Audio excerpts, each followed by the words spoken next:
near Maryville Center. Traffic's backing up between Clarkson and Timberlake, trying to get around that one right now. If you're on the run on westbound Highway 70, it's still a little busy. Goodfellow Jennings Station, Lake St. Louis out through 61 is bogged down. That crash is on the shoulder westbound 44 west of 141. Traffic still jammed from Miraz to 141. Then it starts picking up the pace. Southbound 55 Gasconade Bates still busy. Z most of the way down to 67 slow. Eastbound 64 backed up.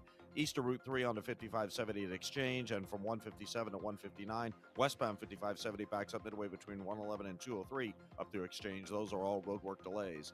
Next update at 5:20 from the Miklasz FlooringOutlet.com Traffic Center. News, traffic, and the latest on the Redbirds. This is the Redbird Rush Hour on KMOX.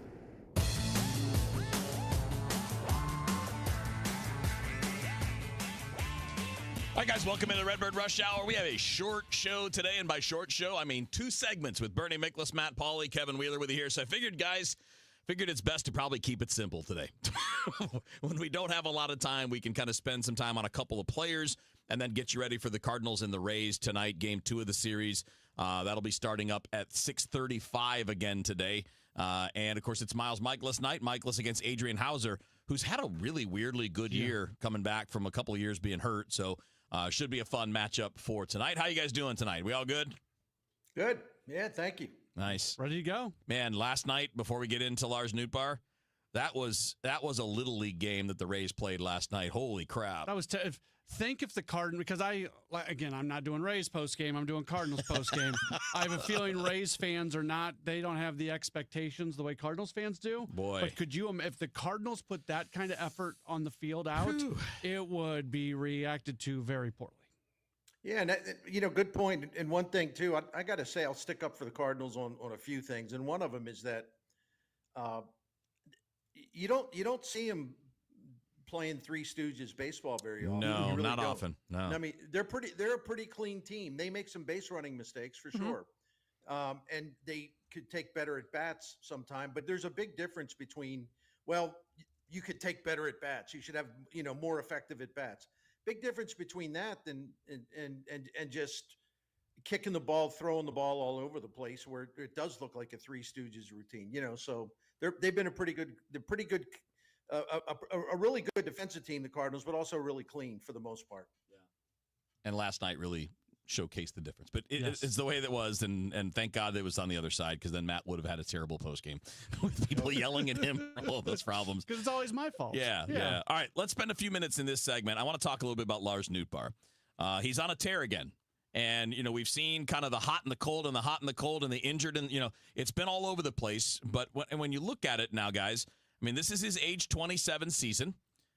He should play more than 117 games this year if he can just stay off the injured list the rest of the year. But he hasn't done that more than one time in his career up until now.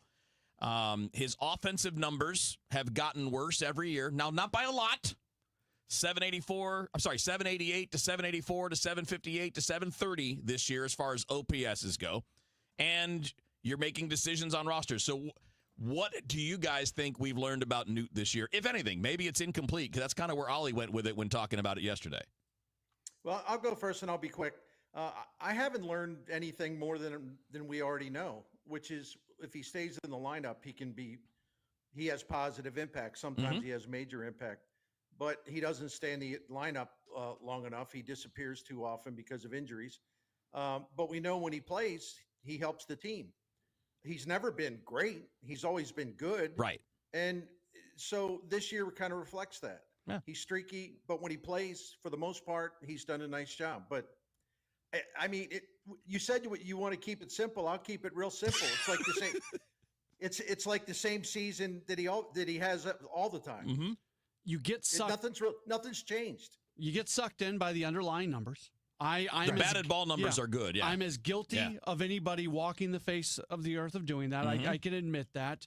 The one thing I would say is I was a little bit disappointed. He had a run of health this year before his most recent injury, and he did his normal get injured, come back, take a little while, then go really strong. But then he fell back again, which was a little bit different, and then he got injured again, and he's kind of doing the whole thing. So we just haven't seen the extended run of consistent play from Nootbaar.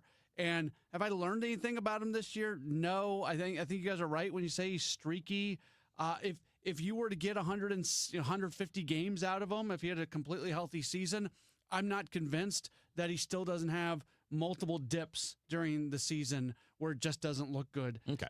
So that's kind of where I'm at. So we all agree that really we haven't learned anything. And isn't that in and of itself learning something for moving forward? Because if it's not changed by now, what makes us think it's going to? And maybe it's time to, as you're clearing out space, to think about other options there and see what the market's like. Because when you've spent a year on a find out and you haven't found out anything, that's probably not great. I don't know how Chaim Bloom and his people view Lars Nootbaar. Now, something tells me they would be impressed by his StatCast stuff because he is the king of StatCast. Yeah. I am only to a point. Yeah, same. There are a lot of good hitters out there who are not StatCast kings, and I really don't care about their bat speed as long as they're getting good results. I just don't care about it. So I'm a huge numbers guy. I'm a huge metrics guy, but we take this stuff too far sometimes. The actual stats really do matter. I know that's hard to believe, but they do, as opposed to the expected stats. So I'm a little cranky with that kind of stuff, but although I understand it's a valuable reference. But something tells me Chaim Bloom and his people would actually maybe be really smitten by some of the StatCast stuff, because that's where Newt's reputation has been built. Let's face it. Yeah. And they're going to have to make a value judgment of whether they can trust the underlying metrics and whether they can trust him to stay healthy. My concern, and I've seen it a little bit already with the media, especially, Newt's on a heater. He's had all these multi-hit games. I think his last 9 games or so, he's hitting 360, something like that. Okay, so now all of a sudden everyone's going a little bananas about him again. And it's like, okay, are we going to do this again? Are we going to overrate him based on one hot streak that's just emerged?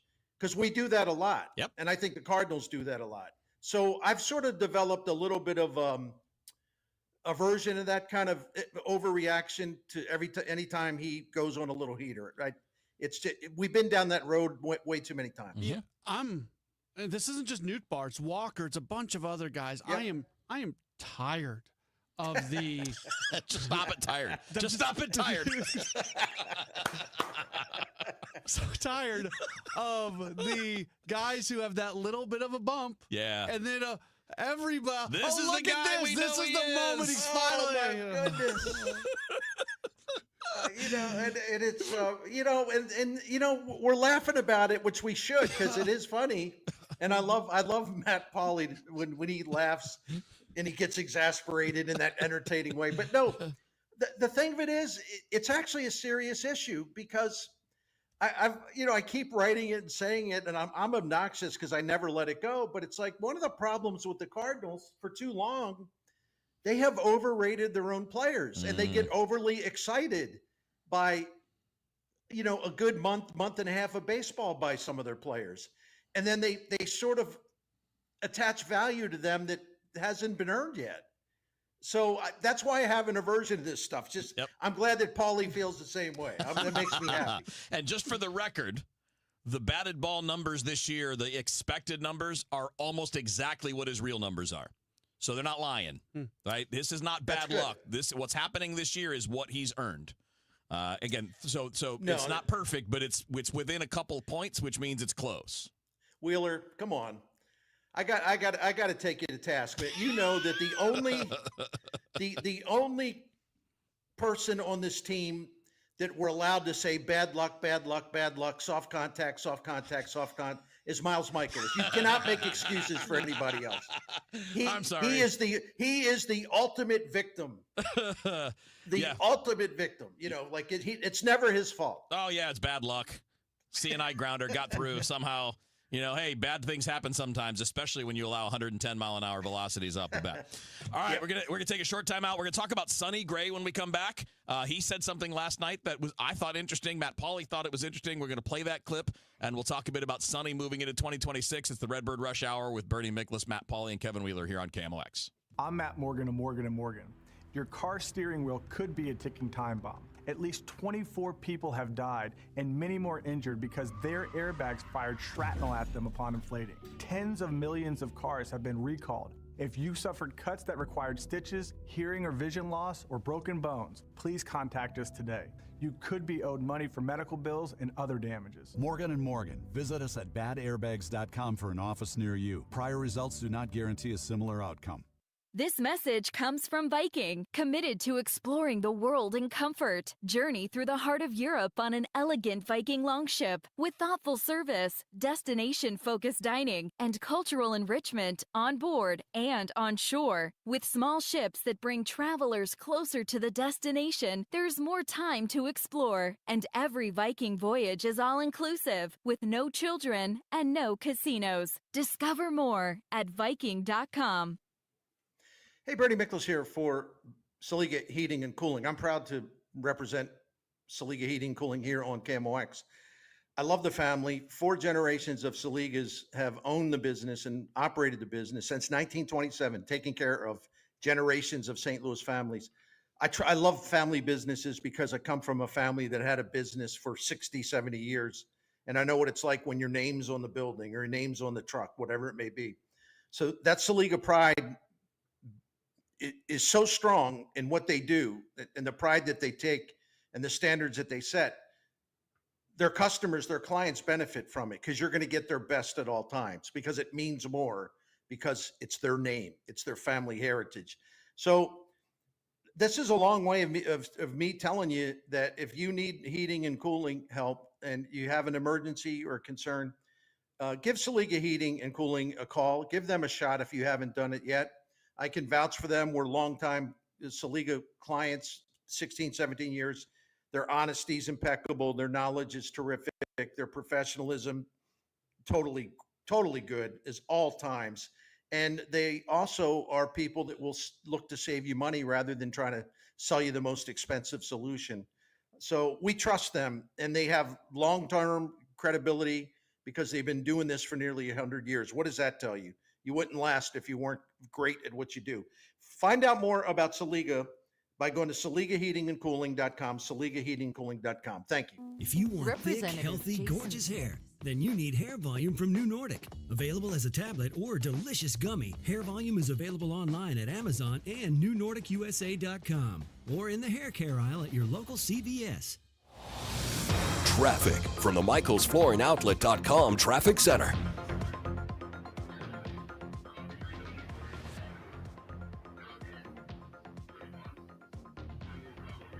You're listening to the Redbird Rush Hour on 104.1 KMOX.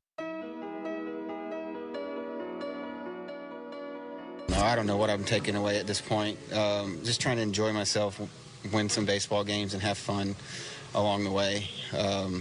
So that's just what I'm taking away. Is we came in and we won, and we'll move on to tomorrow. That's kind of where I'm at. Back in on the Redbird Rush Hour, Bernie Miklasz, Matt Pauley, Kevin Wheeler. That was Sonny Gray after last night's game, and audio courtesy of our friends at FanDuel Sports FanDuel Network Sports Midwest. Interesting choice of words, and because he's a really intense, competitive guy. I know you pointed it out to me first, Matt. You heard it last night before I did, but I thought that was interesting. When a major leaguer is going, I'm just out here to have fun, that's not a good sign of where they're at. Like, I don't like that. Listen, I thought Sonny Gray for most of last season, I would say 4 months of last season, he was a legitimate number 1 starter for the Cardinals. But there are a lot of holes in his resume. Now, people will say, well, look at his strikeout rate. Okay, I grant you, he still strikes people out. Mm-hmm. Look at his road ERA the entire time as being a Cardinal. Look at the way he finished last season. I think it was like for the final 3 months, his ERA was 4.81. This year, his ERA is 4.33, but his effectiveness has really cracked. Since the start of July, his last 10 starts, he's got a 6.10 ERA. His adjusted ERA is 48%, below the league average for starting pitchers. And he's been statistically, if you go by adjusted ERA, he's been statistically one of the worst starting pitchers in baseball, really since late June. And so I don't know what to make of him. I think he's a good pitcher. I think he's a talented guy. Don't get me wrong. But this idea that he's an ace or he's a number 1, I used to think he was last season. but his performance, the way that it is backed up, the way it's going the wrong way, his performance tells me I can no longer consider him that. So I'm not sure. I worry about what this is going to look like next season at age 36 if he's still here. That's exactly what we're going to talk about here in a second. Before we do that, though, let's catch up with Captain Roger Brand and see what's going on in traffic around downtown St. Louis, and we'll get right back to Sonny Gray. Traffic from the MichaelsFlooringOutlet.com Traffic Center. Well, we still got some jam traffic due to a couple of crashes, Kevin. If you're traveling eastbound on 64, you've got bogged down traffic from Chesterfield Parkway West most of the way into 141. We had a crash just east of there. They cleared it, but there's still leftover bumper-to-bumper stuff running that way. Westbound 64, Science Center headed out through McCausland is slow, and again, 364 out to Highway 70. Still working a crash on the shoulder, westbound 44 west of 141. Traffic's bogged down, stop-and-go pockets from the Merrimack River all the way out to that scene. Southbound 55, a little busy at Bates from Highway Z all the way down to 67, still slow through Jefferson County. Southbound 270 north of Olive down to Ladue is busy. North 270 Manchester up to Ladue, a couple of heavy spots. North 170, the Rock Road up to 70 slow. Westbound 70 A to Z out west is still heavy. And we still have a jam. Eastbound 64 Barack Obama Avenue on a 5570 at Exchange. Westbound 5570 midway between 111 and 203 to Exchange backed up. And eastbound 64 still pretty congested east of 157 to 159. I'm Roger Brand at the MichaelsFlooringOutlet.com Traffic Center. All right, back to the Redbird Rush Hour, and we got a few more minutes here. A reminder, you got the Cardinals game early tonight, or earlier than usual. Pregame at 5:40, first pitch 6:35 with Miles Miklasz and Adrian Hauser. So, Bernie, that was the part about Sonny Gray is kind of the thing I wanted us to spend our time on here to wrap it up is next year, he at this point, it's fair to assume he's going to be here because he's expressed no desire to leave yet. Maybe that'll change in the offseason. But he's due $35 million next year, and if they're going to move him, it's going to cost the team. They're going to have to eat some of that, I would think.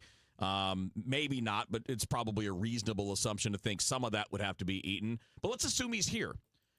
I think, do you guys think that the plan should be that, all right, we're going to shoot for like 150, 160 innings and get as much quality as we can and not rely on him to be the number one guy and make 32 starts? Or do you just say it's the last year of a deal and let's see what he's got and go from there? My impression, and I could be wrong about this, but one of the conversations we had on the Gas House Gang with Ali Marmol, I get the impression that they sort of like try to let Sonny work out his own deal as far as when he wants to pitch, how many days off he's going to get. Maybe he doesn't want to pitch against this team. Maybe he wants to skip a start. I would say this, and again, I don't know this for a fact, but they seem to really sort of contour everything to him. And I would suggest this, and it also applies to other veterans of the team who aren't as good as they used to be. You got to stop being servants to these guys. Do what's best for the team. Amen. Sonny Gray or no other player should tell you how he is going to be used.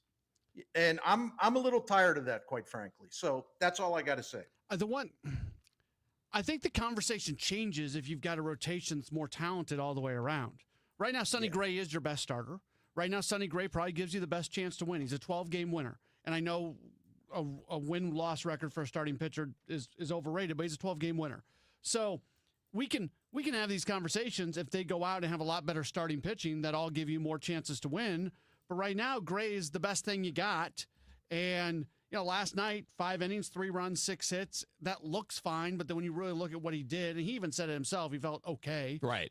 He's a very good self-evaluator. Sure. I'll give him credit for that. Very honest. Yeah. I agree. So I don't think we can have this conversation about Gray and the way you handle him differently until you have a rotation around him that allows you to have that conversation. Yeah, I think, Bernie, you nailed it, and this is kind of where I'm at. And Sonny's one example. It could be Nolan Arenado. It could be the handling of Brendan Donovan when he's physically beat up. It's got to stop being what the player wants, and it's got to be what's best for the player's performance. And if the player, just because a player thinks that's what's best doesn't mean that it is. No, totally. And I respect all of the guys we've mentioned here, sure, including Arenado and Brendan Donovan. But if a player is basically saying, no, I'm okay, I want to play, on one hand, you admire that. You respect the fact that he's a competitor. Yes. But if he's playing hurt and his hurt and his pain is only going to get worse, and it clearly affects his performance, well, how the heck does it help him, and how does that benefit the team? Somebody's got to be the adult and just say no. Yep. And it's weird. It's a weird situation because I know there are other teams out there that bend over backwards for the veterans. Sure. But it feels like it happens more often here. And maybe it's just because I'm not watching and, reading stories of what's going on there. But you put people in leadership positions sometimes to help people get out of their own way. And that doesn't happen as much as I would like for it to happen here. Yeah. I think there has been this culture for multiple managerial administrations where the veteran pitchers didn't want to shift, so the team didn't shift. They didn't want Contreras, so then he's not going to catch. But then we got to figure out how much, and I think this is part of the test for next year to see who's really calling these shots, right? Is this front office dictated, or is it the manager? And, we don't know who the manager is going to be next year, although I think Ollie's got a pretty good chance. But if it changes next year, I think we might figure out that it was the front office pushing this mentality of we're gonna serve the veterans rather than serve just what we need to do best and not worry about anything else. All right, boys, that's it. Quick show today. Bernie, have a great weekend, buddy. We'll talk to you on Monday. Matt, same to you. Have a great weekend. Enjoy the game tonight. You got the Cardinals and the Rays starting up. 5:40 for the pregame with Matt Pauley. 6:35 for the first pitch. And Matt, also, I wish you a pleasant postgame tonight. Thank you. Appreciate it. That's going to wrap up the Redbird Rush Hour. Cardinals baseball coming up on KMOX. Life insurance. Why are you putting it off? Can't afford it? Too much hassle? Think you don't